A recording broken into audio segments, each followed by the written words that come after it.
The passage of a regulation bill, a financial reform bill, is it now a sure thing because of the Goldman charges? Republican Congressman of Texas, Ron Paul, joins us on the phone from Lake Jackson in Texas. Congressman, thank you so much for joining us. The premise of my question and the premise of the interview is, bearing in mind the Goldman charges, does this now make financial reform more likely, indeed a certainty?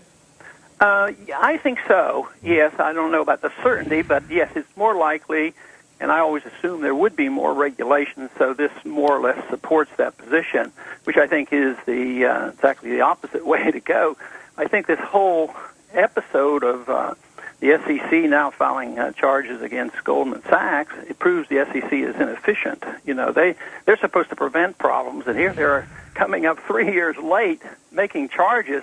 And what do we want to do? Give them more power to regulate, and I think they've proved that they're a total failure. What's your general position on the big banks, the big investment firms of Wall Street? Do you think they're up to tricks? Do you think that they are tricking us? Is it, I hate to use the word conspiracy, but are they ganging up to beat up on the little guy?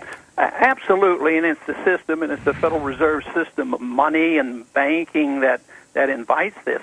Bigness alone isn't the reason. You know, if you had free market banking and people were honest, not committing fraud, and they had a lot of customers, I would think that is fine. But if they're big because they had inside information from the Fed and they get loans at 0% from the Fed and they can go out and do all the gambling they want, I mean that's where it's wrong, and the little guy gets squeezed.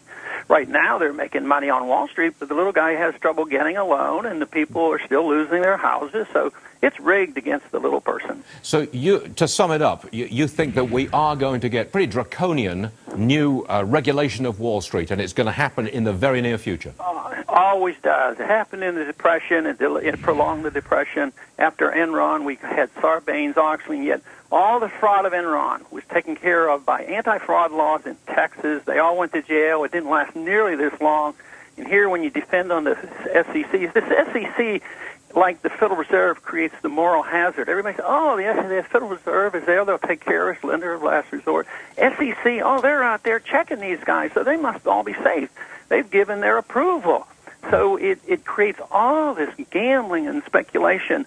So what do we do when they finally get into trouble? Do the people wake up and say, well, it's the monetary system, it's the Federal Reserve, and it's the unwise interpretation of regulation? So what do? They give the Fed more power, and they go and give the SEC more power to regulate. You cannot regulate the mistakes made by the Federal Reserve and easy money, and that's what they're trying to do. But the people are going to go along with it. Congress is all for it. If you vote against it, see, you and I, it sounds like we're sympathetic about the system, how it's unfair to the little guy, but I'm not going to vote for more of these regulations because I don't think that is the answer. But politically, it's a great story. Oh, yeah, I'm sympathizing with the little guy, so therefore all we need is a bigger SEC, which is part of the problem.